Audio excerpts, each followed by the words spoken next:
Hello and welcome to What's Your Pitch? We're doing a live podcast here at the 48th Denver Film Society's Denver Film Festival. And I would like to welcome our first guest of the night, Tim. Please introduce yourself, and then I would love to hear about your project. All right, thanks for having me. My name's Tim Brown. I'm from Denver, Colorado, and I'm a young filmmaker. I'm working on my second documentary. They're outdoor adventure documentaries, and I kind of started a company called Dancing Horse Entertainment. So all of my first two projects have all involved livestock. So my first film, I traveled with donkeys across Colorado, did the Colorado Trail, and this one I've traveled with a mule, and they're both from the same animal owner. So it's like kind of like not a series, but somewhat of like a theme for the documentaries. I'm going to try to do a trilogy of 3 films, and this is the second one. And what's it called? This one's called The Dragon Spine. Okay. The first one's called The Legend of the Donkey Boys. Mm-hmm. And yeah, I traveled 230 miles across the Sangre de Cristo mountain range. Oh, wow. Yeah. That's awesome. It was wild. Yeah, super wild. So yeah, it was, and then my first documentary, I left from downtown Denver and walked 500 miles to Durango and made a film about a painter from New York City. Oh, wow. Yeah, so that one turned out you can watch that one. That one's out there. So That's awesome. yeah, it was cool. So for your project, you said you're in the second installment of hopefully a trilogy. Yeah. So are you premiering it? Are you looking to kind of get it on streaming platforms? Where are you in terms of like the development stage of this project? So I just finished shooting it. I was out there for a month shooting the documentary. I mean, I've been shooting it, like interviews and stuff, since January, but now I'm kind of on the post-production side, and I'm kind of deciding. It's been a tough decision whether to make it a feature or into a series, because the problem with the first documentary was that it was a feature, but it was longer. So like people's attention spans just aren't there. And I think it didn't do as well in the festivals or that because of the length. And like, I think that's a complicated thing to try to figure out, is like, how long do you make it, or like what platform is going to be the best for it. I would love to try to get this one on a streamer, but I could also see it being just like a YouTube series, like cut it up a little shorter, but I'm trying to figure that out now. Yeah. Well, and the industry is so funny because now they're really pushing for series because they want serialized things on these streaming platforms. Yeah. And there's always this push and pull, I feel like, with filmmakers of how big do we make this, Yeah, it's kind of like, how can I get it to the most people? How can I get the most people to watch it? And then like, what's going to be, help me out in the long run for, making my money back, or like, getting my money to make the next one, Right. It's kind of a complicated thing, but yeah, right now I'm just kind of like, I have a little teaser that I want to show people, and then, just like, I'll start cutting through the footage and getting it all narrowed down. But, I'm trying to decide whether I do that, a short series or just tuck it into one feature film. Yeah. I have some more questions, but I want to make sure everything's running smoothly. Yeah. We could cut to the graphic if need be. Welcome back. We were fixing just some technical glitches with live streaming. I don't think it is a live stream unless there's a technical glitch. So we are officially live streaming, and we're here at the 48th annual Denver Film Festival. I'm here with Tim Brown, who was just telling me about his documentary that he's creating. And I have some follow-up questions about what is it like for you to watch interviews or footage and the documentary as a creative process for you? Of my own footage and stuff? Yeah. What does it look like to look at footage, revisit it? How do you connect? I'm a perfectionist, so I'll have to watch it over and over. Yeah. No, if you could get it a little closer. You can scoot forward too if you want. My process is, I'll shoot something, come back, watch it over and over, and then I'll start piecing it together like an assembly cut, and from there I get kind of like fixated on a few things that I like, and then I just like I work from that point that I like and then build on top of that. So it's like, if there's like a cool shot that I have that's working with a nice piece of music, like I'll just build off that and see where it takes me. And I end up, honestly, yeah, I'm the type of filmmaker that just watch it all. Like, if I have the assembly cut, I'll watch it. If it's 5 minutes, I'll watch the whole 5 minutes, Right. do my changes, watch the whole 5 minutes again, and just like keep going back. It's kind of like, I think to some people it's annoying, but Well, yeah. I've wondered, as filmmakers, is there something that's different about us? Because I can watch the same interview, look at it again, revisit it, go grab a new piece, try to put it in, watch the whole thing again. Oh, There's yeah. like almost this trance that we can get in, I think. I don't know. I think it is. It's like a therapeutic trance that you go into. It's kind of, you kind of lose your mind in it sometimes because you've watched it so many times, and it starts to like not even be what you thought it was going to be. And it's like, but you kind of, I don't know. I just like know that all right, that's the pacing I want. I'm going to stick with that. I'll build on something here, and then maybe like, you know, there's some scenes that are missing some shots. I'll try to build up a little scene in between. And yeah, my process is just going through it over and over, and you end up hating your own movies doing that. But that's at least my experience. You're like, I can't stand this thing anymore. But I think that's the only way I can get it done, is just like, because there's so many things, you know, you have all the sound design, all the edits that you make, and coloring, and it's just like, it can get so complicated in the end. But for me, I have to watch it over straight through. It's like we can't live with it, we can't live without it. You know, that feels like it. So working with nature, livestock, what are the challenges that are present with that as the topic or the subject? Oh my God. The challenges are all your equipment breaking. Oh my God. In the first week. What's that you gotta about? pack the animal with all your gear, right? So you're basically packing a 1,000-pound beast with delicate camera gear, and you don't really know how it's going to go until you like get out there. And you know, you don't know what, you know the terrain because you did the route, but once you're out there, like, you know, the mule is doing its own thing. It's crashing into trees. Maybe it's tripping and falling. Maybe it's, you know, like it has to cross a stream. It's jumping over the river. Like, basically that's the hardest part, is like not breaking all your equipment the first day, getting how to pack everything, like where all your gear is, because when you want to like shoot something or something comes up, like you might have to unpack the camera off the mule, like get it all out, then get your stuff set up.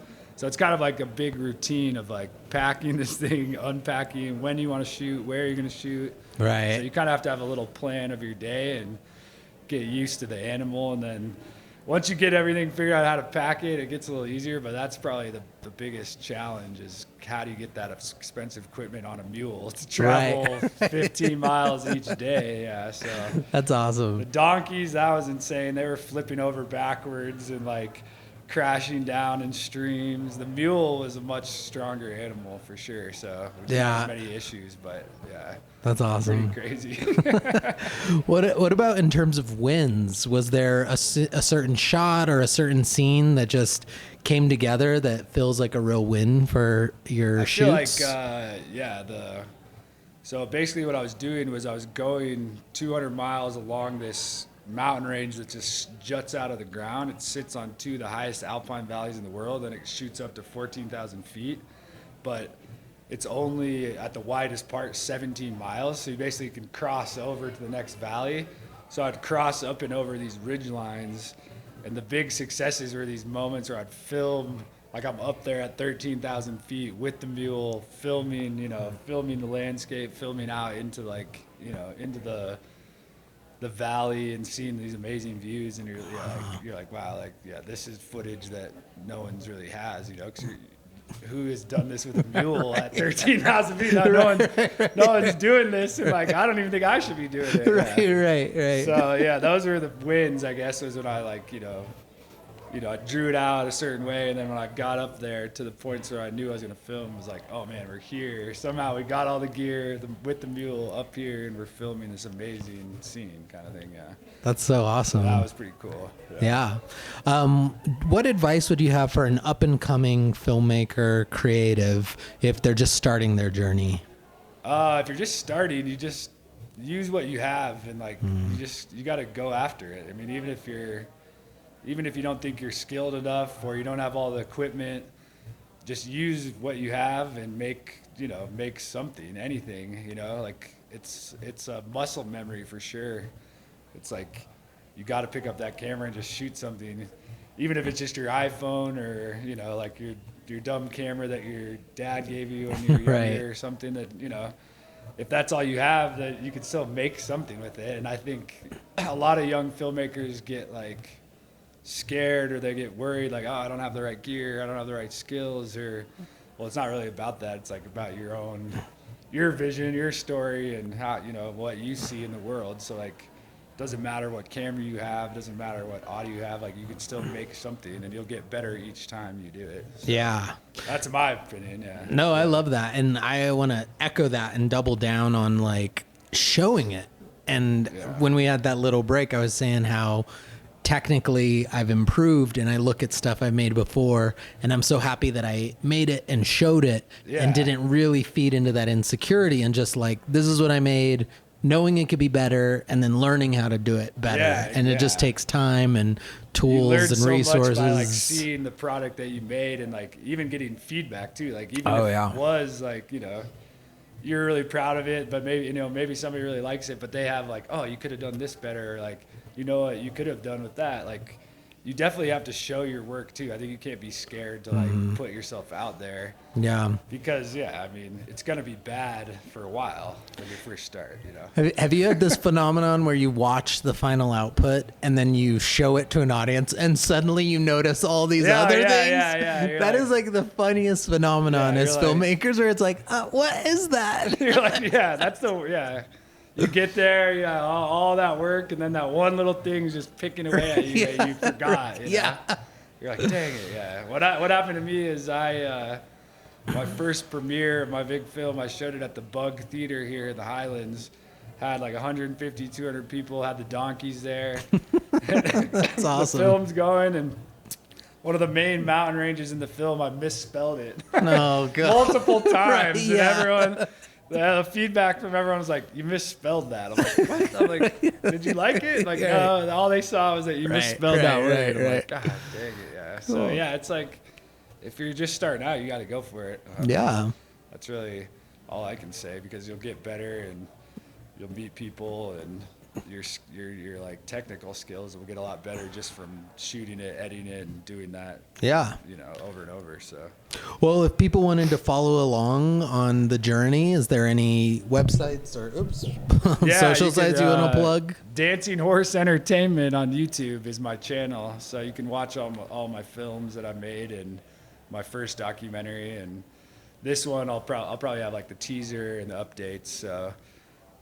Dancing Horse Entertainment is the place to be for the livestock films. It's pretty fun traveling with the animals and filming, but I wouldn't recommend doing it. That sounds like a lot. It's a lot of work, and you're like, what am I doing out here? It's one of the first rules I think they teach you is don't work with children or animals, and you've broken one of those. I broke that one for sure, but... My next animal might be a horse, so a donkey, mule, a trilogy will be horses. Working your way through the species. Yeah, exactly. You're like, I got this turtle sitcom that I just know is going to rock the world.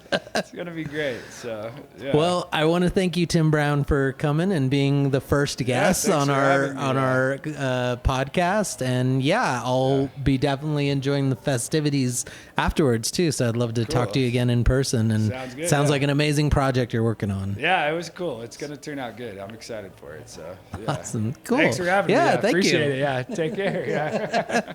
This is great. You guys all have a great It's easy. It's funny. It's easy. Super cool. We are back with the What's Your Pitch podcast, produced by Denver Community Media in partnership with the 48th Annual Denver Film Festival.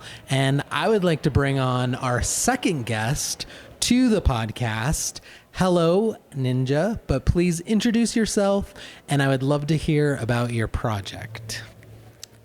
Hi, I am Marianne, but my artist name is Ninja, and my project, well, I have several, So let's talk about, since we're in Denver Film Festival, I can talk about the happiest city.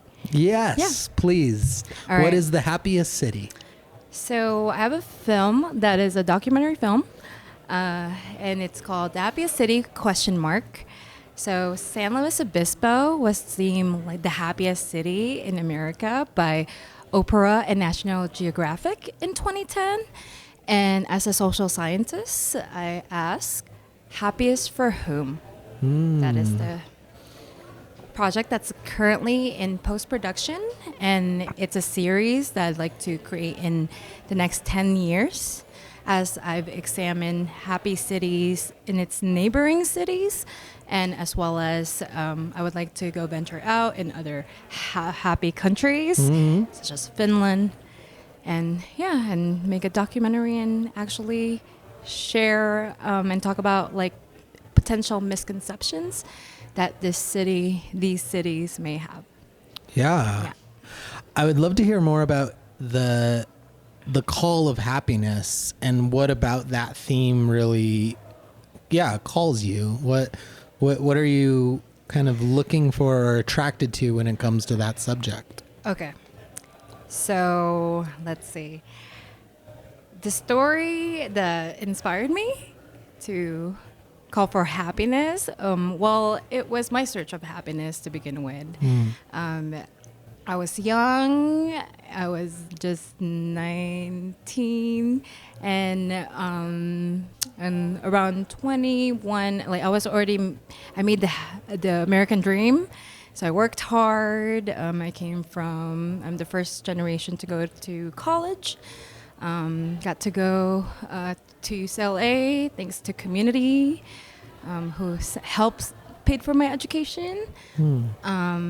And yet, when I did lived in Hollywood and got to be around the industry, I felt so empty.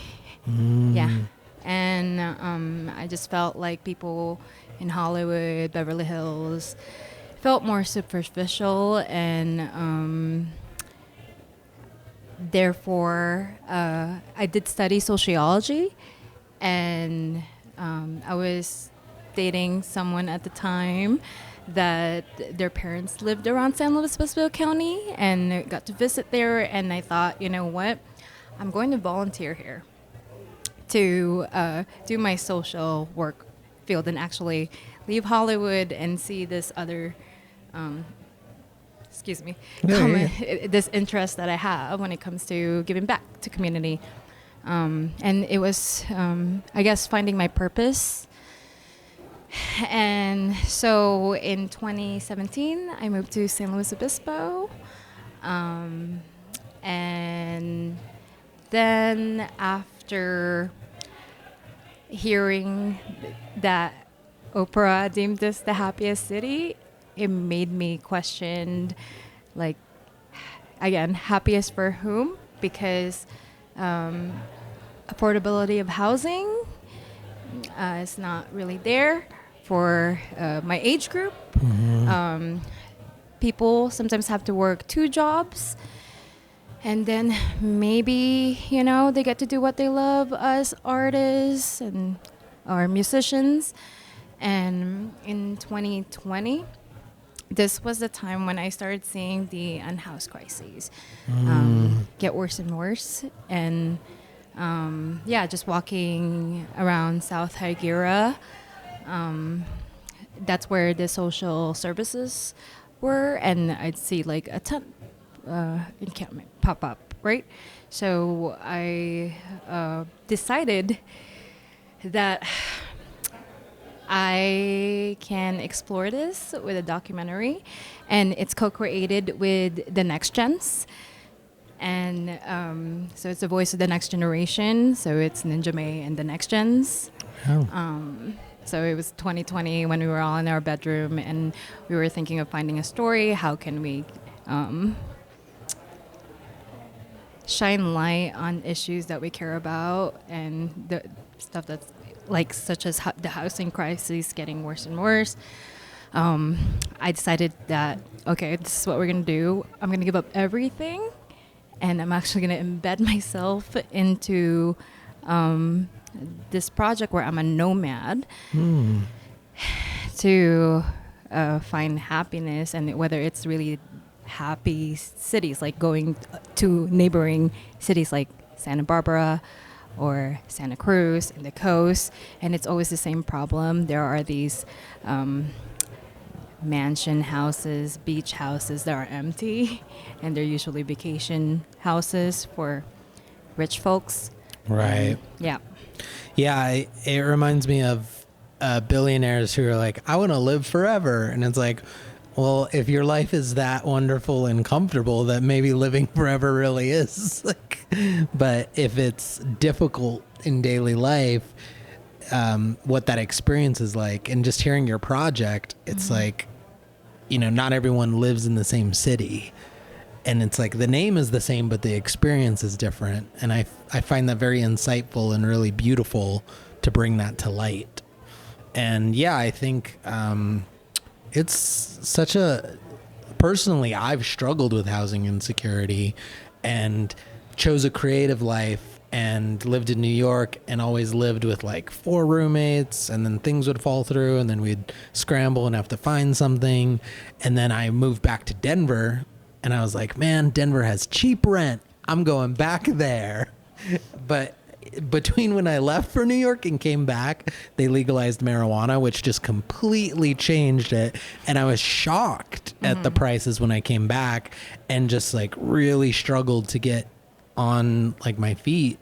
And those things have like long-term effects. Like Yes. for me, I've noticed that there's like some things that I've had to start to work through, and what I've called like kind of trauma from it, and just this fear of losing housing because it happened so many times. So anything that shares in that like sector, I think is really beautiful.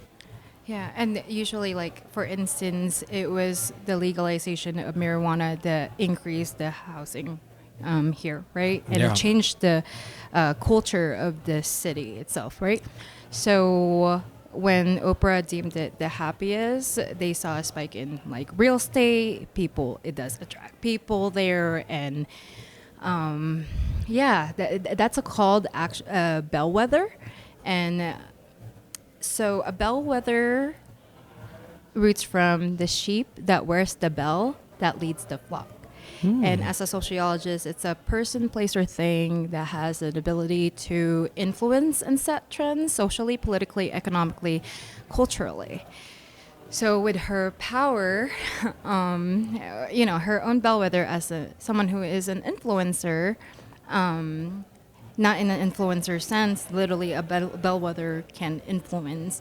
Right. Literally a person of influence. Yeah, that or they say marijuana. something and the stock market moves. They say Yes. something and houses sell. Yes, Right. and it initiates something, right? Yeah. So I'm hoping that with this power, that those that have that ability to change a whole city's identity, such as like a film like San Luis Obispo, us as filmmakers giving a voice to this, we hope that there will be a chain reaction, a literal bellwether of the misconceptions that we're pointing out regarding housing, and actually really question what happiness is. And what we would like to do is also use the power of the media to reframe that narrative. Because in my findings, as I embed myself, it's been like 3.5 years now as a nomad, and I'm still in California. I haven't even talked about like it bringing me abroad, right, and traveling. And we are reframing the narrative to for people to see that we're actually more connected than we think. And therefore, we would help our neighbors. So within my findings is that, like, in San Luis Obispo, in such a small town where there's like 67,000 in the county, we know each other, like, or we have mutual friends, right? So with that, it's like the 6 degrees of separation. But what I'm claiming is we're actually 2 to 3 degrees now. Wow. Right? Like it's easy to go online, and with 2020 we pivoted virtually, and so we could reach out to people in our social media, LinkedIn. It's easier to travel nowadays, and what else? The pandemic really kind of brought us more together internationally as well. Like, I never thought about that. Yeah, so we say small world, but what I find more and more as I'm in a mission to keep connecting us, this is the macro level discovery, is that we're actually, like right here, I found somebody, like I'm a volunteer at Denver Film Festival, right? And the other volunteer was born in San Luis Obispo. Wow. Leo. Yeah. He's like, I was born there in 1955. Wow. You know? Yeah. And proof of concept. And I went to South by Southwest, and I saw Kevin Bacon with the whole 6 degrees of separation. Right. So we're actually so much more connected than we think. So therefore, with the housing crisis, with SNAP being delayed and was supposed to be, it was not even supposed to come in November. Right. But now it's delayed. We need to help each other. And what we're trying to show is that with our connection, we could really, and with community stepping up, no matter what in a macro level the world leaders are doing, we could actually, fend and help each other. Yeah, make a difference. Yeah, and fix it ourselves. And it's individuals that need to step up, and those that can do something. And as a collective, we can really change. No, I love that. And I hope you really do come visit us down at Denver Community Media, because community is in our title. Yeah. So that's all what we're about, is supporting each other. And I think you'd be a great fit. And your idea is so interesting, and you're such a fascinating person to talk to. Mm-hmm. I do want to hear, just for some of our community members, what advice you would give to someone who's considering starting a project or is in the early stages of it. What advice would you give to them? Don't give up. Don't burn out. Because, sometimes it is a roller coaster. Embedding myself in this as a nomad, it's been hard to pivot back into my regular, stable life. And it's been 4 years now, so almost 4 years now. I did find solutions. Fascinating, in Germany, people opened their home to me more and more. So imagine this, like I lived in many couches, got to see, I got to explore my neighborhood. Wow. Yeah, right? And as much as that's beautiful, like my body hurts, and having a stable place is actually good for my mental health, for sure. And with neighbors in Germany, with friends that I met in Germany who just gave me their keys, I was blown, like my mind was blown away by like how kind and humanitarian and socialist they were, regarding saying like, oh, that's a human being that needs a roof over their head and and a warm meal to eat, right? Yeah. And before, really, like, I could see the difference between, like, when I have to constantly be in survival mode versus, like, I know I have friends that I could trust. And I've repeated this several times now in terms of going back to Germany and staying with the same friends who has welcomed me into their home. And it's really, it's beautiful, and I hope in a micro level, like I said, I could show the people that people stepped up into helping co-create this project. So with it being a next-gen vision, I really hope that people, especially the next gens, can see how film can have the power to change the world, actually change a whole narrative that can be more healing. Yeah. Yeah. to the community rather than it being a disservice to the Right. city itself. Well, and I think that's such a power of film is that it actually persuades people's hearts because graphs and statistics of the disparity between the rich and the poor, it's growing, but there's something about when you see it, you can actually feel moved to do something. Yeah. So I believe in that. I want to thank you so much for coming on our podcast Yeah. and sharing with us your project, and that was amazing. So thank you. Thank you. And can I just do one more yeah, thing? totally. So we are in post-production, and we would love help in finishing this film and continuing funding the next project. So if I can follow me at ninja_MAE, May. That's my Instagram. We would, and also if they could contact you guys, if anybody is interested in helping me and the next gens finish this project and actually take it to the next level where it's other countries, because what we would like to do is literally connect cities. So creating this chain reaction is very important to me and to us who created it and the team, and we don't want to give up, and we will push through. Yeah. So especially with your help. Thank you. Yeah. And then just for clarity, Yeah. are you looking for like funding for post-production? Are you looking for volunteers? Are you looking for Yeah. investment? What does that mean? For post-production, we need help with finishing. I mean, we have editors, but we would love to increase our editing team to finish that. And then also with marketing and distribution.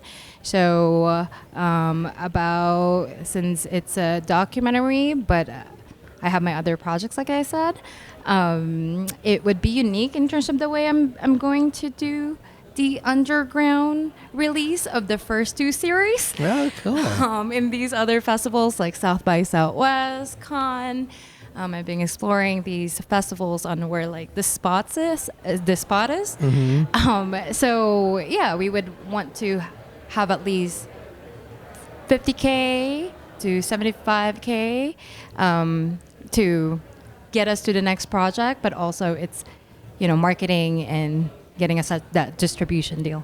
Cool. Yep. All right. Well, the call has been made and you've spoke it out into the world. So Thank you. it's just a matter of time We're till it comes manifesting back. it. Yep. Yeah, and it's a full moon. Big time manifestors. Thank you so much. All right. No, truly, that sounds like such an amazing project.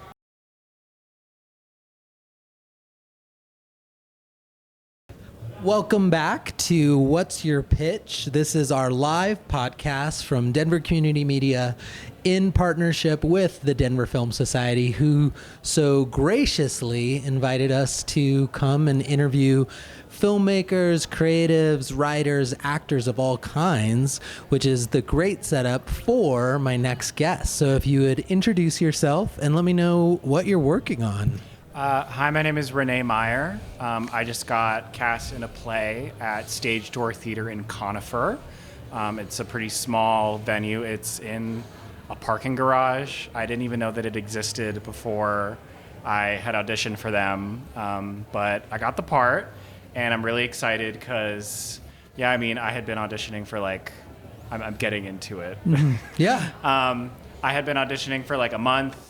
And I was really lucky to get this so early on. I thought it was going to take longer to land a role, but I'm really glad I did. Now I'm excited to talk about it with people. It's something to say. Yeah. What is the role? So the play is called The Games Afoot. It's like a murder mystery show, and the gimmick or the story is it's a bunch of actors that are in a Sherlock Holmes play. And then they get involved in a murder mystery, so it's very meta, and it's like a parody of that genre. And so I play the role of Simon, and he's one of the actors. He's the younger one. He just got married.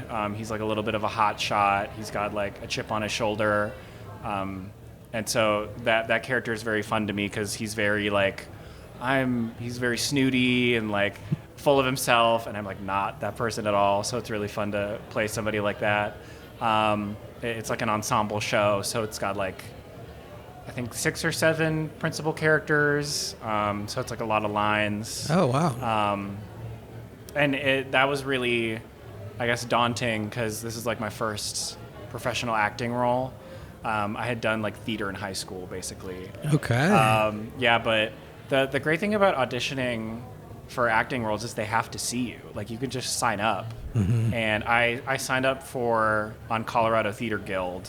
That's where all of like the Colorado Theater Guild has their own auditions, but then they have other like non-union auditions that you can go to, and you can just like sign up for them. Yeah. And so that's great. You just like sign up and then they have to see you. That's so funny because when I heard Conifer, I was wondering if you were connected or to the Colorado Theater Guild and then them helping with the audition, because Yeah. I actually had a meeting with Betty Hart, and I'm going to be making some content with Okay. Colorado Theater Guild around all the different theater that's in Colorado. Yes. And I think that's like funny that you just mentioned that. I was like, yeah, I wonder if that's true. Yeah.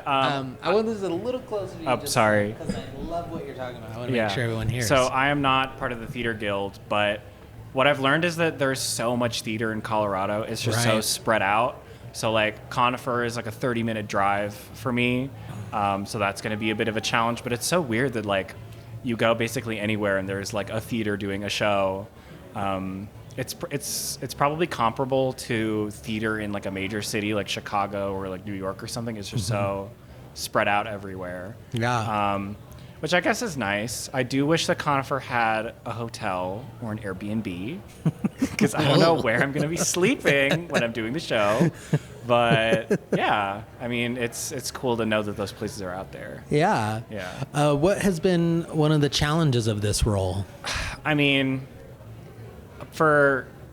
again, it's such a different person than who I am. So I feel like if I try to like lean on sort of my personality, it's not going to be true to the character. But then if I try to like do something transformative, then it might. I don't feel like that's who I am. I don't feel like all that method, like really getting into character stuff. I don't think that works for me. I think I like when I can really use my own experience for a character. So I need to kind of find that balance. We actually haven't started rehearsal yet. We start rehearsal in like a week. So I should have my lines memorized by now, but I do not. Okay. Yeah, and then just getting there. I mean, it's a lovely drive in the day. It's like on I-25 South. It's a beautiful place to be, just not necessarily, when it's 11 p.m. and rehearsals are done and you want to go home. Right. Yeah. Yeah. It is what it is. I learned the hard way. So I always acted in my own pieces, but I always Yeah. played a version of myself. Yeah. And then I was offered to be on a friend's short, and it was this fantasy. Yeah. And then we started doing rehearsals, but then we actually did some like test shoots. Yeah. And then I was like, oh, I don't have a lot of range. And I was like, I have always played a Yeah. version of myself, and then started to understand like what it means to act Yeah. when you're not, like you said, leaning on your personality. And I just Yeah. was like, oh, maybe I like playing myself, which is It's different very than easy. acting. Yeah. Well, I feel like comedy, it's very natural to just kind of be. I don't know. I feel like a comedy, it allows you to be more of yourself because like you want to naturally be funny, and you want to like put yourself in those scenarios. And I feel like drama, it sort of asks you to embody, because we don't want to like we do want to see ourselves, but we don't want to like think that we don't want people to think that we're like that in real life. Right. So comedy, it's much easier to just be like, hi, I'm da da da da da, and Right. like people think that you're being funny when it's really the show. Right. You know what I mean? Right. So it's very easy to just kind of. I mean, this is why every comedian has like a sitcom Right, where it's they like play them, where they play themselves. themselves, because Yeah. it gives the audience the illusion that they're really funny when it's really Right. like the show and the Right. framing. You know what I Right. mean? And it sort of blurs the line between yourself and like your character. Yeah. You know what I mean? Yeah. So that's fun to think about. So what would you say to someone who's kind of just starting and that they're maybe hesitating to go Yeah. out on auditions? What would you say to someone who's in that I would place? say I was all throughout college, I was in film school, and what I wanted to be was an acting school. And I was like, I wish I was out auditioning. I wish I was out. I wish I could just get headshots. Like I was looking for someone to tell me to do it, and I was looking for like an opportunity. But then I graduated, and that didn't happen for me. And I was like, well, it's not going to happen unless I do it. Yeah. And so I would say, like, if you're in Colorado, get some headshots. This is my headshot. I took this in my house to make it look like a headshot. I have real headshots now, but at the time that I started this, I didn't.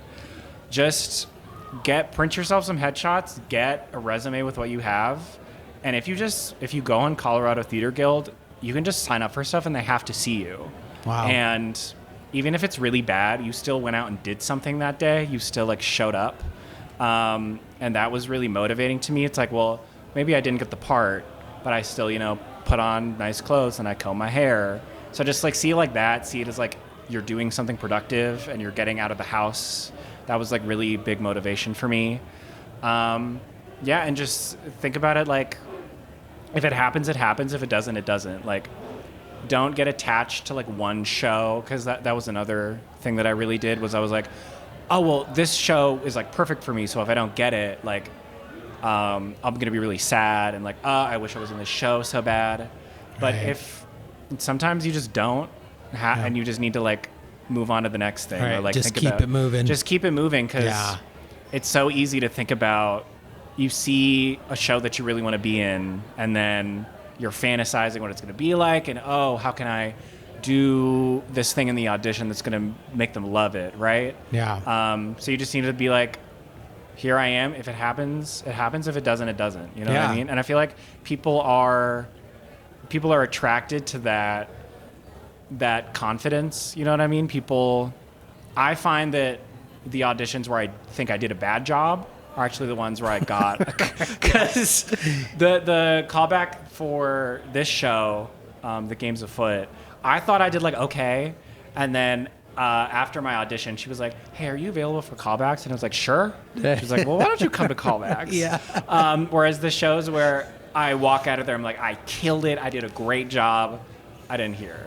Right. So it's very hard to like gauge how well you're doing is another thing. Yeah. Right. You're biased. Don't you trust are your so own biased. take. Yeah. And if you did a good job, you'll know. Yeah. And if you didn't, like, that's totally fine. Yeah. Don't try to impress them. Do what you can. Also, finding monologues is really hard. I know. I hate doing it. You can find a bunch online. I would just say if there's like a play you really like, do that. I found all of my monologues online and they worked fine for me. You should read the show that it's from so you get the context. Yeah. All you need is a headshot, a resume. My resume is really bad because I've never been in a professional show.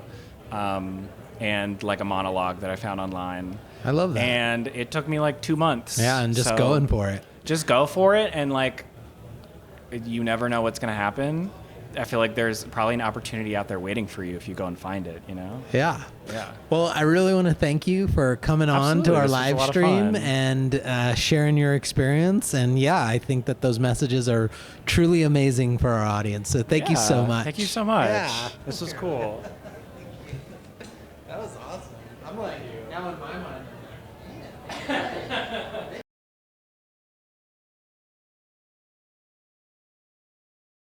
So is Matt, right? Yeah. All right, we're live. Hello, everyone. We are live, and we are here with What's Your Pitch? I'm your host, Matt Struck from Denver Community Media, and we are partnering with the Denver Film Society on today's podcast. So I'd like to bring on our next guest. Please give us your name and what project you're working on. Yeah, what's up, everyone? My name is Tyler. I go by Ditlow, and the project I'm working on right now is actually opening a creative studio right up the street in Ballpark neighborhood.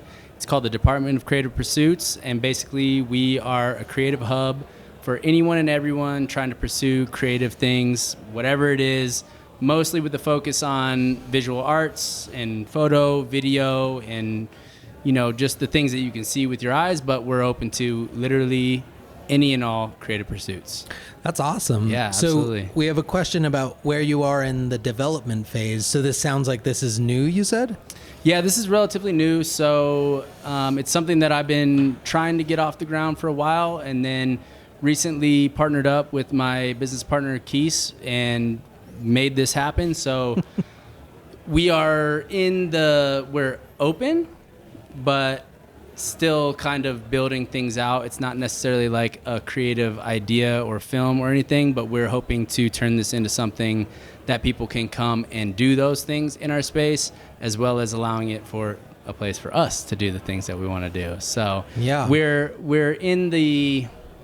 still in the startup phase, I would say, but it's moving, it's shaking, and by the beginning of 2026, we'll be fully ready to accept members, accept creative people, video, photo, everything. So yeah, that's amazing. Yeah, thanks, so man. We have community in our name, Denver Community Media. Mm-hmm. So I'm curious what community means to you in this venture.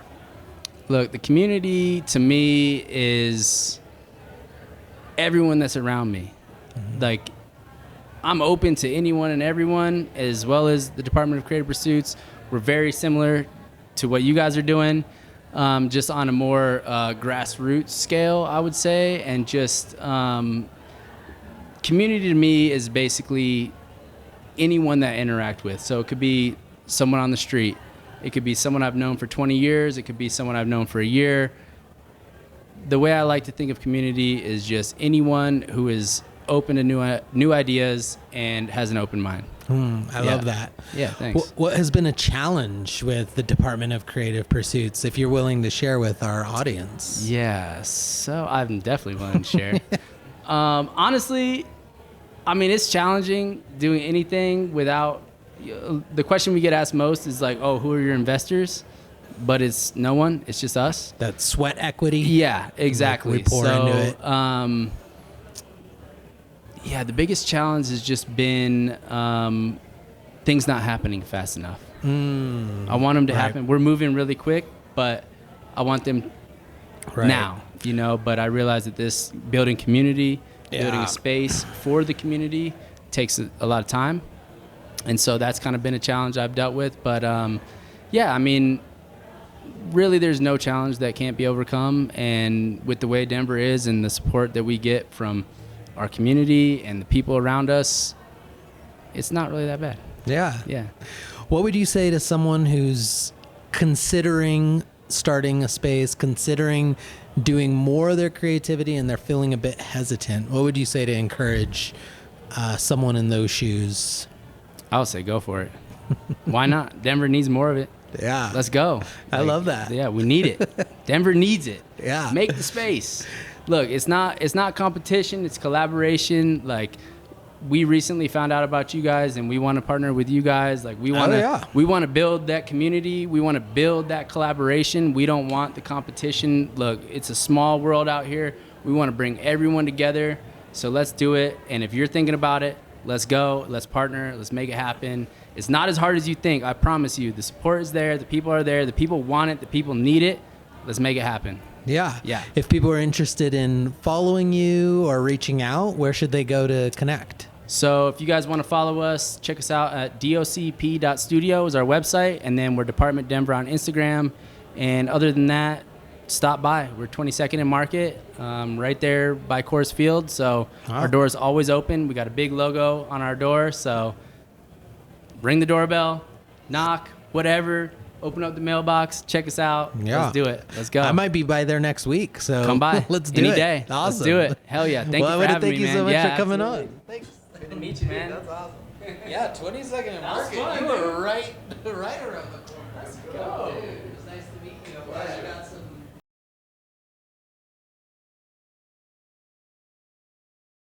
So welcome back to What's Your Pitch? And we just have guests who are all here at the Denver Film Festival 48th annual I forget exactly the name of this party, but since we're live, we're just going with it. Yes, But the Colorado Filmmaker Party. yeah, the Colorado Filmmaker Party. There we go.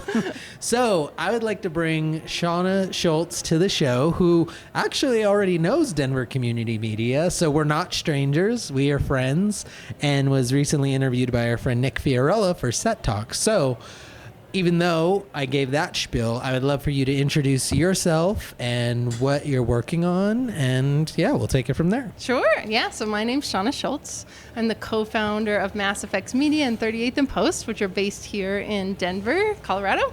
And we serve filmmakers doing motion design and visual effects, mainly in the documentary side. So currently we're working on an Amazon series that we're in the last 2 weeks of finishing 4, and then also just starting an HBO series. So digging deep into already distributed, which is fun. We love indie films, but I also love when they have their budgets done. Yeah, that's a nice Yeah, so nice change. often we're serving down below the line, where Right. we're helping filmmakers finish their story, put the icing on the cake, Yeah. as I sometimes say, which is really fun.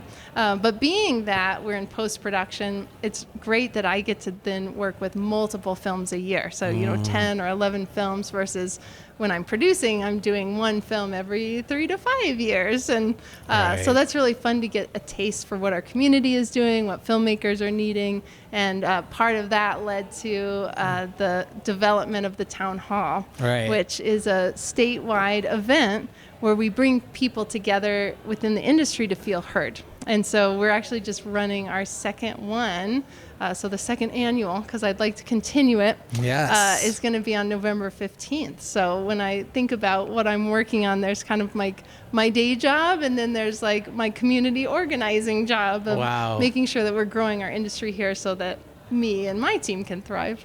Right, and looking out for filmmakers and kind of making sure that there's money flow and that energetic feel of like not the stop and go, because I feel like that has been kind of an issue, I think, for Colorado, is the stop and go of the industry. Are they coming here? Are they not? And then a big movie comes and then it changes. So what does the town hall look like for our viewers at home? What is it you're imagining it as? Yeah. So the whole thing is an interactive conversation. The goal is to break down the silos that are currently inherent in our industry. And I think in Colorado in particular, we're bad about regional silos, and then just you kind of find your network and you stay there if you're working in commercials versus if you're in features. And so helping break that down by doing an in-person interactive conversation.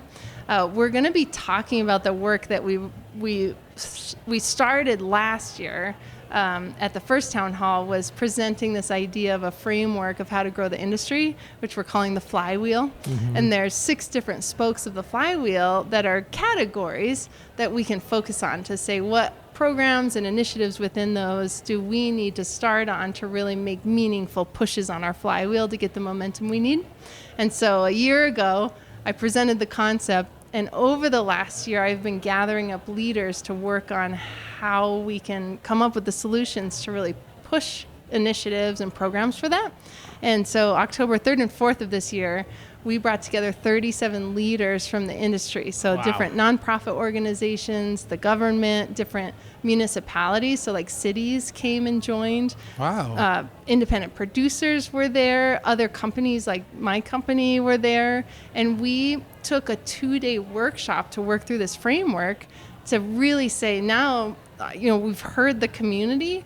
How do we answer that as the leaders? And then how do we empower the community to continue to communicate of like telling us what they need, but then to say, let's rally. What is the thing that's going to be the most important thing for this particular spoke of our flywheel? Wow. Like community connections or investor relationships or project development. And so those leaders came up with what we're calling the one thing for each one of those spokes. And we're going to present that at the town hall.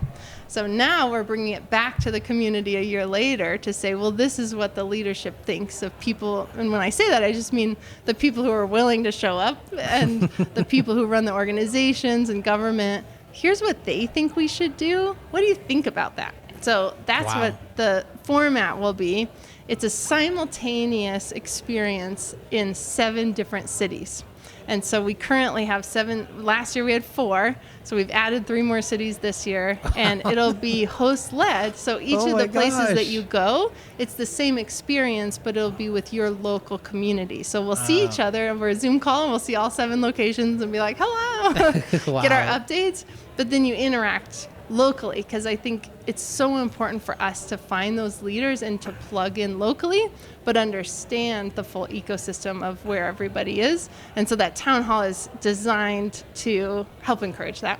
Wow, that is such cool and big and important work. And yeah, that is like, I'm amazed at the scale of that, and the intuition to pick leaders, and just the ability to really ignite a community and going for leadership to help connect that. I think that's something with my time in community, is finding connectors of people who just know people. And if you can find them, the network grows. Instead of focusing on individuals, can you find people that know lots of individuals, you know? Yeah, absolutely. And like, it's so true. Everybody always says it's who you know.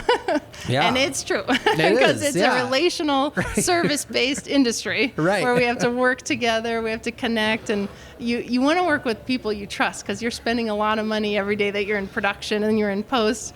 You want to make sure the people there are the people that you know and you like, but that creates those like closed circuit Right. networks Right. that we want to be able to break down so that we can all be successful together. So it's Yeah. like, it makes sense that we silo, but how do we Right. connect the connectors? Because there's momentum there where it's like, okay, I always get a commercial with this person. Let me go back to them. I know they can do it.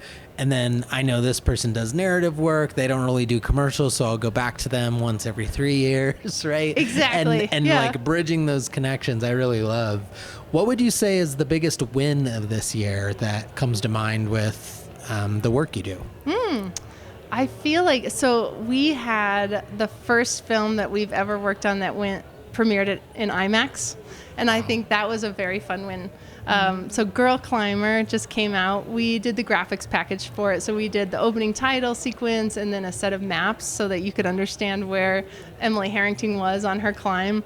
And they decided, Red Bull Studios now owns the IP for it, and they're distributing it.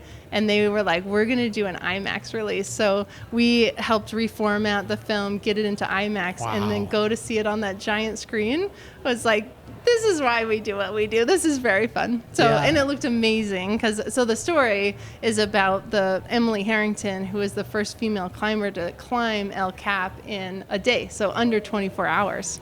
Okay. And she did it with Alex, who was the star of Free Solo, which a lot of people know him as a climber. And so that story it's just a great story in general, but then to also see it on a giant screen was like, Wow.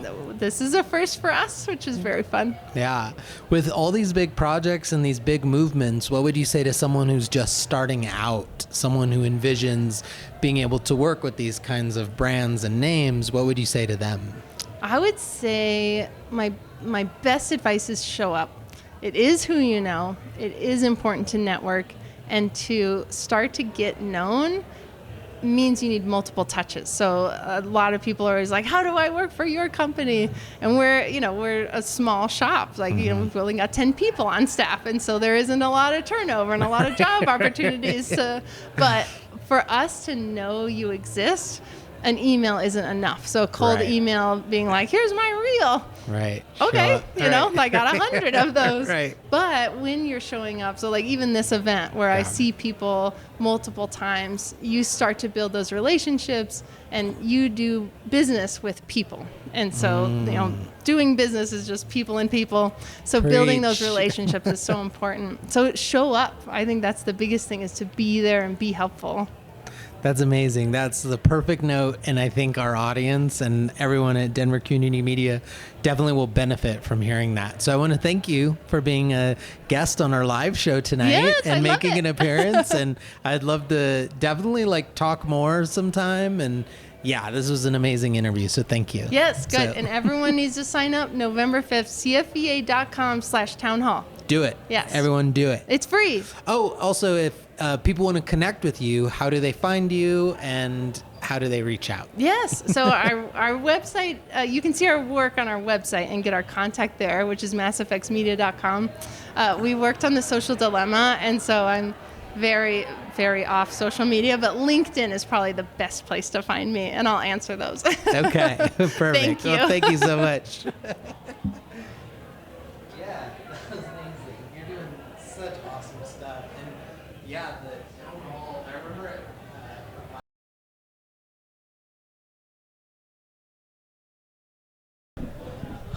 All right, we are back to What's Your Pitch? I'm your host, Matt Struck with Denver Community Media, and I am here with Andrew and Joe. So what's your pitch? What are you working on? Where are you in the development stage? Working on a couple different projects now. Right now we just finished shooting a short sci-fi film called Vagabond Home about 6 weeks ago in the plains of Aurora. And it's sort of a sci-fi post-apocalyptic kind of movie. Wow. In the heat and the sweat and the dirt with a bunch of old equipment and people getting injured and things like that. Basically about a scavenger who meets a soldier, and then they try to see if they can form an alliance to survive, but it ends up that they're too different, so they can't at all survive together, and with disastrous consequences at the end, basically. So we're in post-production for that now, and it should be ready to view next spring. Oh, wow. Yeah. What was, if you, do you have anything? Biggest challenge, okay? So you're in post-production. Yeah. So I know that as the filmmakers, there's been lots of hurdles and challenges, but what comes to mind as kind of the biggest one? A couple. We shot it on 16 millimeter film, so it was getting that developed and sort of hoping that it turned out well, since obviously we couldn't see it until it was developed. But we had a lot of professionals, because I'm not a film professional, film. So getting that was nerve-wracking, but it turned out amazing, so that's awesome. So now it's just a matter of piecing what they put, together.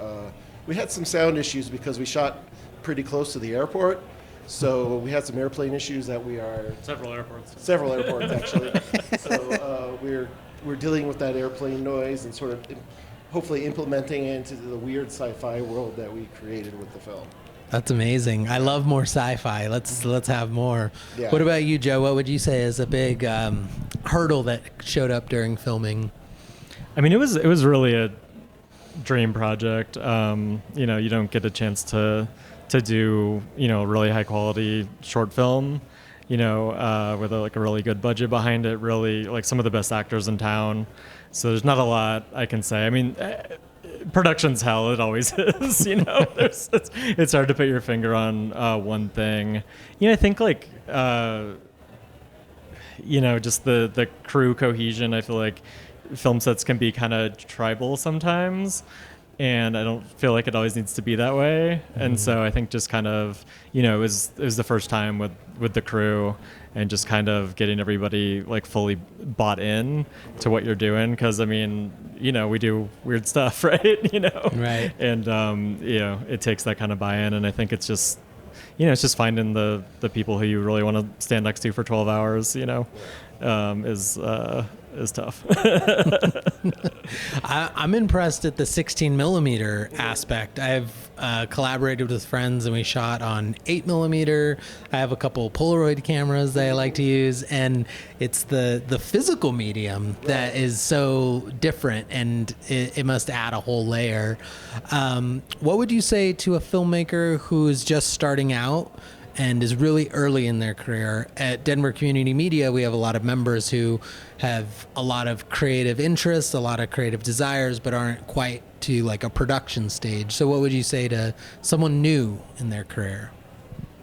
I think make friends. I think the best thing about if you're in a film program or you're just PAing is, to build a community of people you, again, want to stand next to you for that amount of time.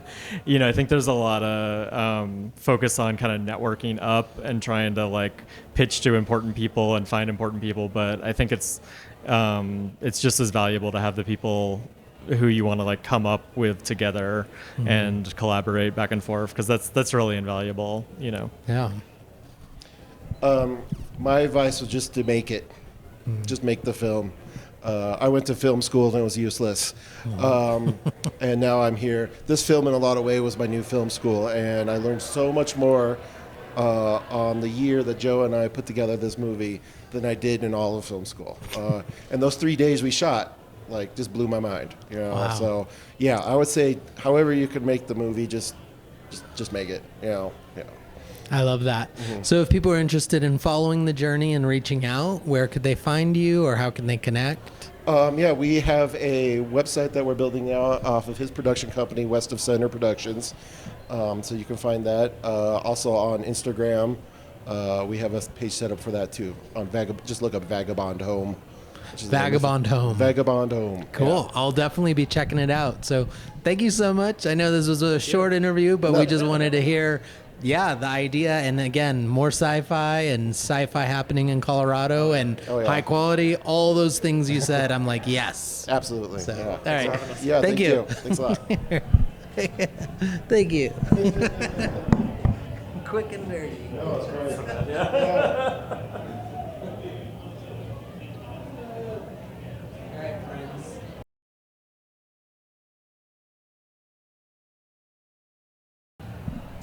Welcome to What's Your Pitch? I'm your host, Matt Struck. I'm here with Mike, and I'd love to hear what you're working on and what stage in development you're in. Yeah, sure. So currently I'm working on a new documentary.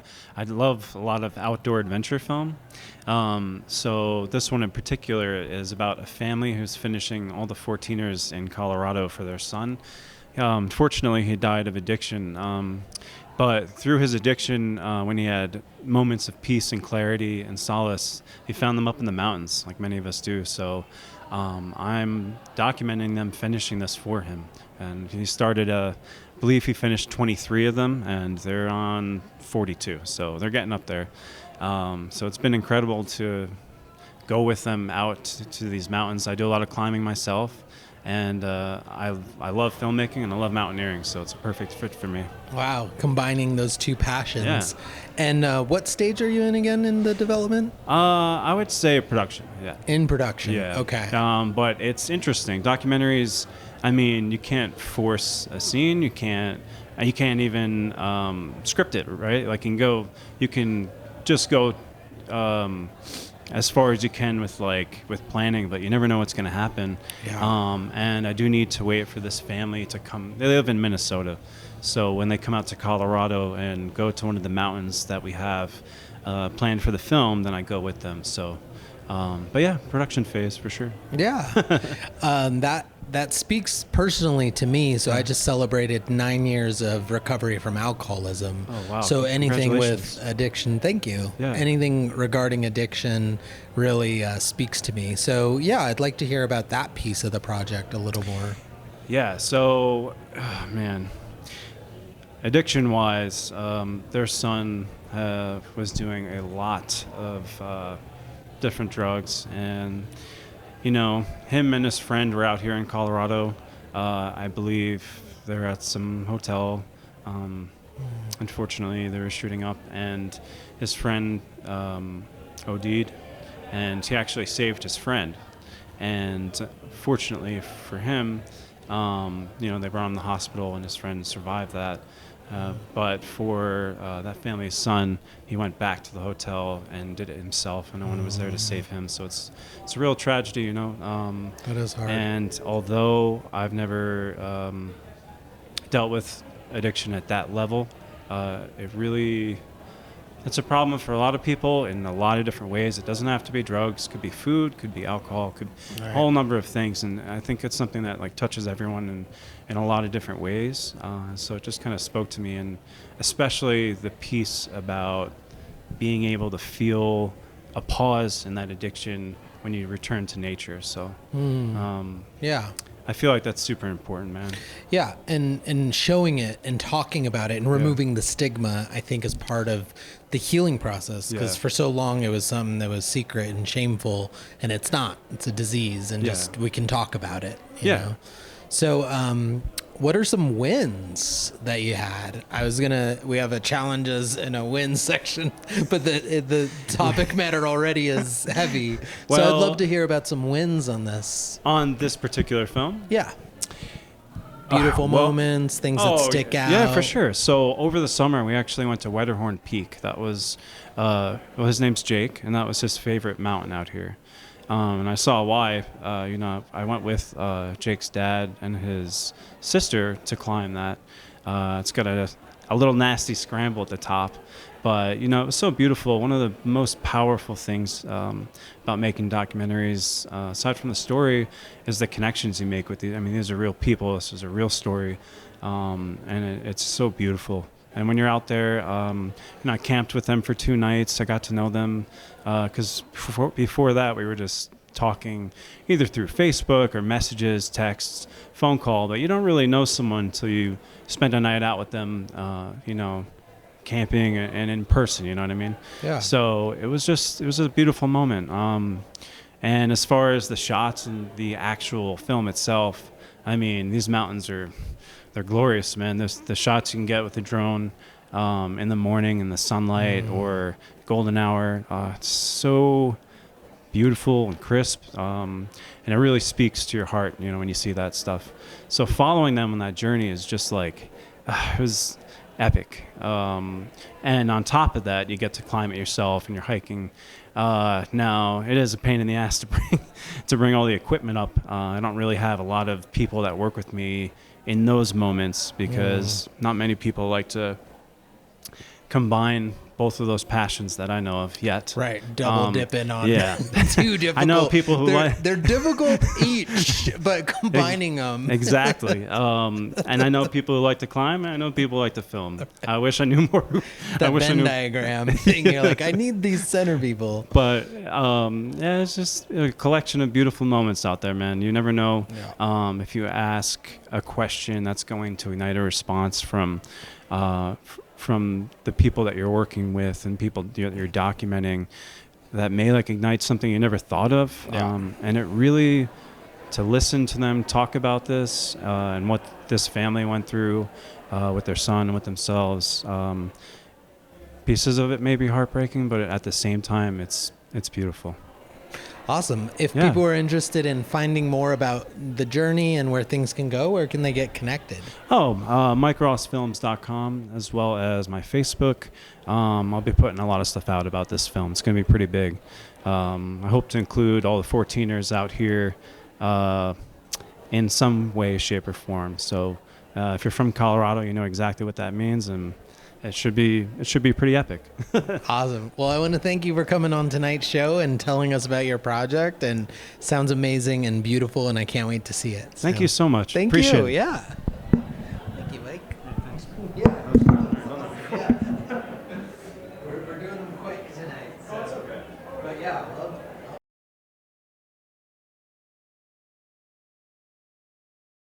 Well, welcome to What's Your Pitch? This is a podcast that we're doing live here in partnership with the Denver Film Festival. I'm Matt Struck from Denver Community Media.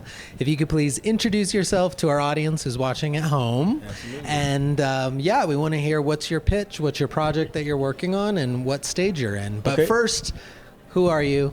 How are you doing? Okay, well, we'll start with the ladies first. Okay. Hi, my name is Amberlyn Ashley. I am an actor here in Denver, Colorado, born and raised. And what was the other questions? The project you're working on, but we could do that in the next phase. I'm a local actor in Denver, Colorado, Amberlyn Ashley. Hi, my name is Aisha B. I am also a local actress in Denver, Colorado. And we're here to pitch our Crumb series. Whoa. And my name is Golden Goodwin. I'm an actor here, model actor and writer-director. So we're happy to be here. Yeah. So what's this project you're working on? Well, we have it's a film that we've written, Crumb series, digital series called The Agents.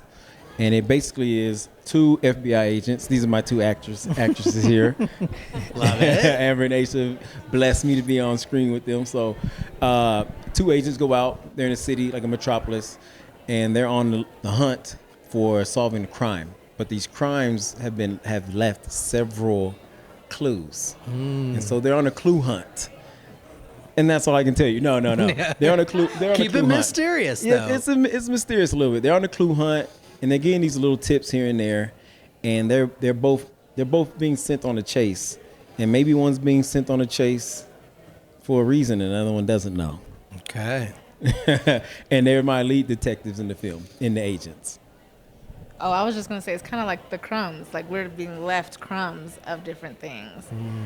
I don't know if you want to explain what you mean by crumbs. So. Yeah, I mean, well, I didn't want to give too much away, but yes, it's a crumb series. So think of the cookie, Hansel and Gretel type old school, you know. Every clue, every crime, every happening in every scene, it's a little crumb to a big cookie. And then once you get to the big cookie, that's when everyone has the aha moment. You know, yeah. And it's I would say a digital series using Instagram as a platform, not really YouTube yet or anything like that, but just Instagram for now to highlight the actors. Yeah, I love that because it sometimes can get stuck in the edit room or stuck on the page. And I think for creative outlets, just like, can we just make this thing? Can we just see it? Can we explore these characters on short form? I think that's a big thing. And the expression of just like getting it out. What, as the actors, has been maybe some challenges that the project has? And then we'll get to wins, don't worry. We like to highlight both sides of it.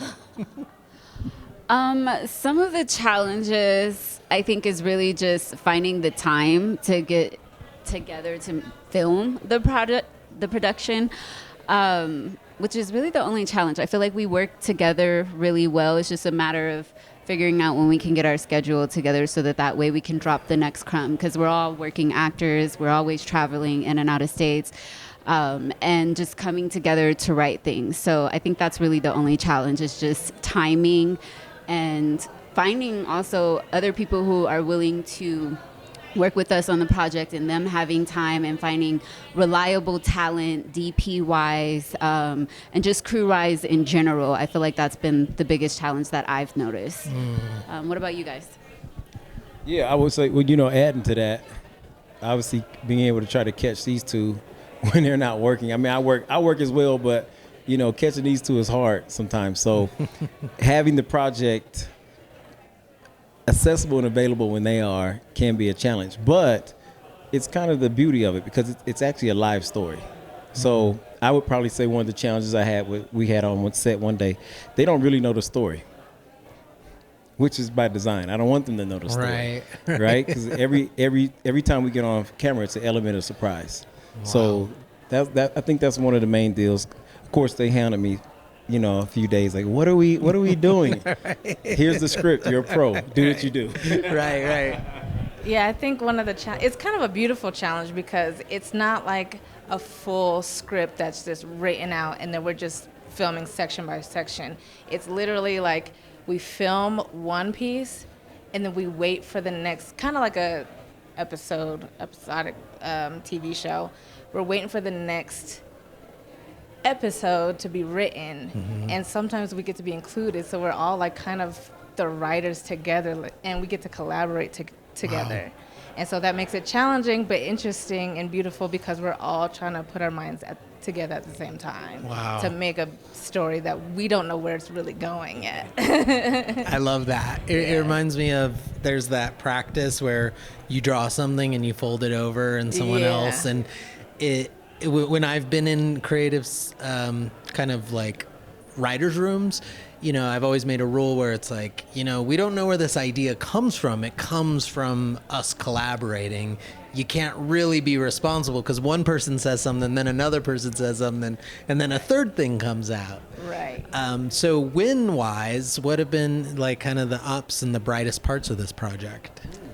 Well, the brightest part is getting to like work with your friends. So I think we almost became like sisters at one point. And in the script, it's like, are we supposed to be enemies? Like, but we don't know it. So who's a good cop, who's a bad cop, or are we still good cops? Or, where's it going? So then it's still getting to collaborate with each other and just getting to know each other on deeper levels every time. Yeah, I would real quick. A win for me, I think is I don't think I know. The win here is being in Denver, Colorado. I'm originally from California, so of course the acting scene is different. But here, the win is getting the actors on screen and they're getting their screen time and their clips as leads, which is it's not always accessible to everybody here. We all work, but not everybody books those shows. And that's just how it is. But if we can provide that here, that's a win for me. That was my main goal. Yeah. And we accomplished that. But there's still more. I love that. Yeah. Uh-huh. One thing is that he's writing something for us, but it was really interesting how he wrote it. He's an actor too. And for some reason, he wanted to write leads for not him, but for us, which was very interesting. He wants to help other people. And then when he adds the in characters, he's helping them get their reels or their lead moments too. I'm like, well, what about you? He's like, well, I'll come next. But, that's what I really liked. I love that. Yeah, I'm the ingredient out of the cookie somehow. No. I'd like to follow up on that. I feel like he just likes to tell us what to do. When it comes to filmmaking, there's always a question of control. Right. It's a very control freak crowd. Right. But no, go Golden is great. He's very encouraging when it comes to our careers. He's always trying to pull us into whatever he's involved in. And I think that's one of the biggest upside of just being friends with him, with Amber, and the fact that he trusts us with the creative process. We're able to dive into the characters the way that we see fit. We can challenge him. He challenges us. And I feel like that's the upside because it only makes us better. And it allows for all of us to get our creative pin in the project. Yeah. So that's a big upside for me because a lot of times on set, you don't have that freedom to create. It's always the director's direction that you have to follow, and sometimes you may have an idea that can contribute and move the story forward, and it's great that he allows us to have that type of creative control. Yeah. Yes. And if people are interested in following along on the journey, where can they find you? What do they type in to connect? On the gram. Yeah. Instagram, B Golden Films. BGOLDN Films, B Golden Films. And you can catch these two on the agents and stay tuned because it's just one crumb of the cookie and you will be entertained. I can't wait to follow and reach out. And I'm like, man, maybe I could be in a scene. Who knows? Exactly. So, all right. Well, I want to thank you for coming on. And this was an amazing interview. They're quick and short, but we just want to hear what you're creatively working on. So that's thank what you. It is. Yeah. Thank you. Thanks for having us.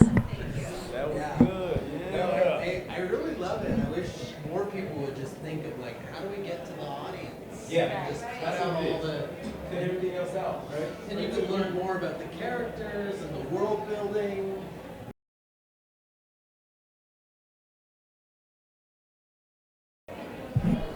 We are rolling through our guests tonight. We are here at the Denver Film Festival, the 48th annual. I'm Matt Struck with Denver Community Media, and tonight's show is called What's Your Pitch? So I'm here with Liz, but feel free to introduce yourself and what project you're working on. My name is Liz Silva. I am just finished writing a short, and with me and my friend, we're going to produce that short and film it hopefully by the end of this year or beginning of next. And it's called Jack Hart's Spur. That would be the short. But I was kind of thinking of how we could develop it into maybe even a series. And so the series would be called Jack Hart's You. And so really the pitch, I guess, is Jack loves sleeping with married men. Will she ever find love? Okay. And so it's just like her adventures in dating and friendship and learning how to be a better friend, a better girl's girl, Right. better dater. So Right. that development. No, I have a friend close to me that storyline might be a lot for her. It's drama, but yeah. And it's funny because it's definitely not something that I would really have a lot of experience with. So it's just fun to like kind of make up these more fantastical experiences, because like I'm married, I'm a mom, so it's just like a way to just kind of like explore something way crazier than what I've like been a part of. Oh, and I think that's what that creativity is for, is to like put yourself in someone else's shoes and be like, what is this? And for me, especially like stories and characters, they're not always supposed to be perfect or boring or do the right thing. And they're mirrors for us, right? When there's times in our lives when we don't do the right thing, we have to see someone also not do it, right? Exactly, yeah. Makes us feel a little bit better too. So with this kind of this writing process, what's been a challenge, and then what's been a win? So I went to school to college for film and writing, and then I just kind of went away from that. So the challenge was just like getting back into it after years of just not like exercising my craft. And so now like it's fun because it's just like I can't stop, I guess. It's like, oh, I have this idea and I have this idea, and it's been able like seeing what like doesn't work either, because like again, like I've been rusty. So like getting back into writing, getting back into filmmaking. I moved here from Arizona a few years ago, so making new friends and contacts and stuff is like also a challenge. But but here you are, here I am. In the hub of it. Right? You're getting in. And That's I got awesome. to meet one of my good friends who is now like my filmmaking partner, and we like bounce ideas off of each other, and that's been like a huge win, because now I have someone like, oh, you love doing this, me too, let's do it together. So at Denver Community Media, we have a lot of members in different stages in their career, and we have some people who are just starting out. So I'm wondering if you have any advice for someone who's super early in their career and just beginning to think about starting writing something, creating something. I mean, really just watching everything and studying everything and reading, because I know like a lot of like famous film directors are just like, just make the movie, just do it, and you don't necessarily have to have a formal education. So really, but being a student of like film and TV or whatever it is that you're interested in, like really study it, and like read the scripts, like when you're that's the fun part about, well, maybe not fun, but when you're a film student, you're watching movies like through a different lens, where you're like critiquing things and like, oh, this is how they did this shot, and you kind of become a little bit of a cynic in a way. You know what I've found is I'm surprised how economical scripts are. They actually are these really pared down things, and when I look at my early writings, so many words, so many things. And then I started reading scripts like your advice, and I was like, this is only one page long, but it gets across so much. And I think that's the challenge too when you're writing, is painting the picture, but like as condensed as you can make it, but still with as much like body and like richness to it. So if people want to follow along on your journey, how do they kind of follow you, or is there any links that you'd like to plug? On socials, I'm Liz Silva. I am Lizsilva. And just like starting to do more production stuff. So mercuxian@gmail.com. And that's MERCUXIAN. Okay, I love it. Thank you so much. Thanks. Thank you for coming on the show. Are you writing too? I am in the process of writing. I took a big break and went into the commercial business. And we're just going to jump into it. Should I like check my hair real quick or anything? Go ahead. I mean, we're already live, just so you know. Oh, we are! Hello, everybody! We're moving quick. It looks great. You're fine. Hi, I'm Matt Struck, and we are here at the 48th Annual Denver Film Festival, and I am here tonight with Jenna Rice, and I'm the director, cinematographer of a short doc that's in the festival called Into the Shoots. Wow. Yeah. Congratulations. Thank you. Thank you so much. What I love about being at film festivals is that, the amount of people that have made a film is a small pool, the amount of people that have completed a film is a smaller pool. The amount of people that have made a film, completed a film, and premiered a film is like a very small pool. So whenever I meet people that have done that, I'm like, wow, that's awesome. Thank I've you. done 2 of those 3, and I'm nice. still Congrats. like wanting to get it officially premiered somewhere with a future project. So where are you? We'll send good vibes to Yes, that. thank you. It's going to happen. So you're premiering it. So what is that like for you in this experience here at the Denver Film Festival? I mean, so this is our Denver, Colorado premiere. It's really exciting to just have a hometown audience, you know, and so many people who helped support the project along the way or gave feedback or just, you know, have been hearing about it for years and wondering if I was ever going to finish it. Right. To finally see them come out and see the finished project has been great. And I mean, Denver Film Fest has been.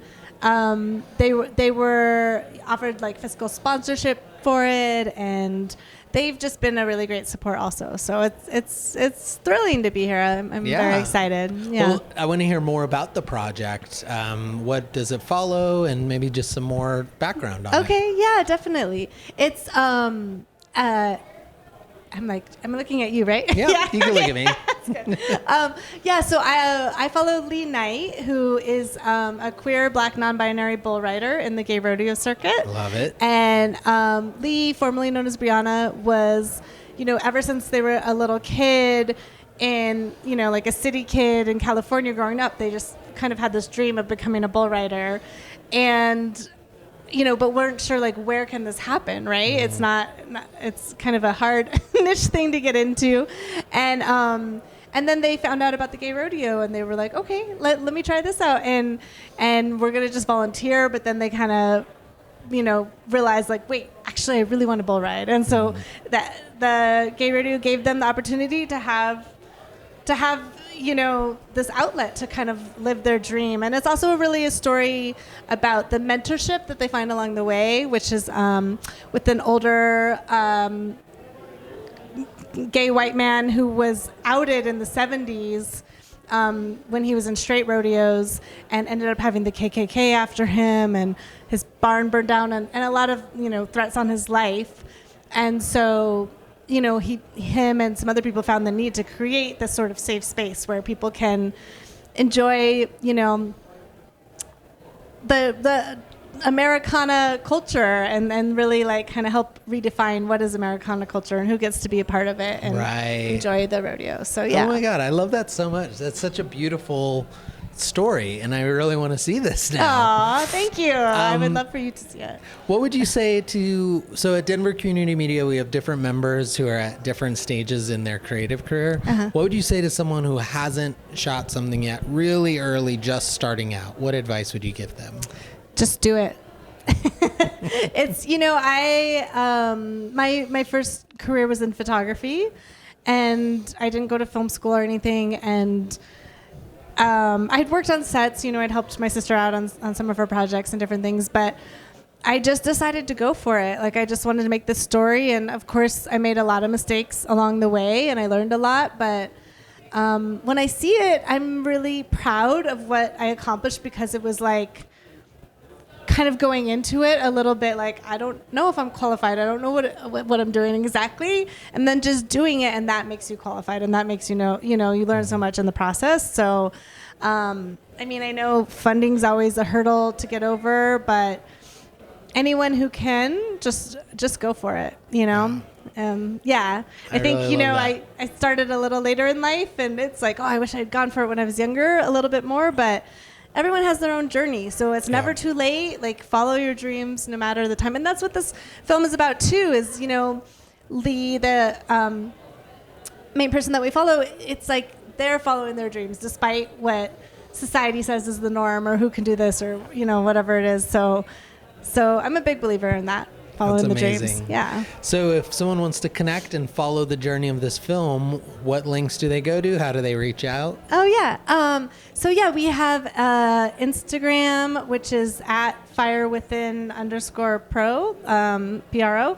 So that is for the production company, my production company, and the film. And then my personal Instagram is Jenna Rice Creative, and then, or Red Rice Creative, sorry.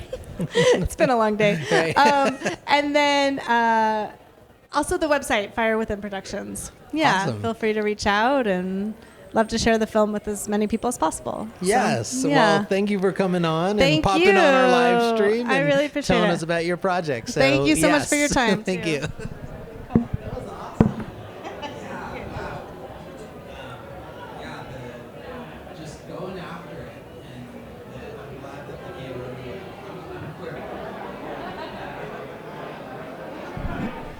Well, that concludes our live podcast. Let's bring to the stage our wonderful executive producers, Havana and Corinne. I'm your host, Matt Struck.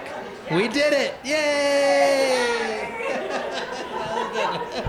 Yay!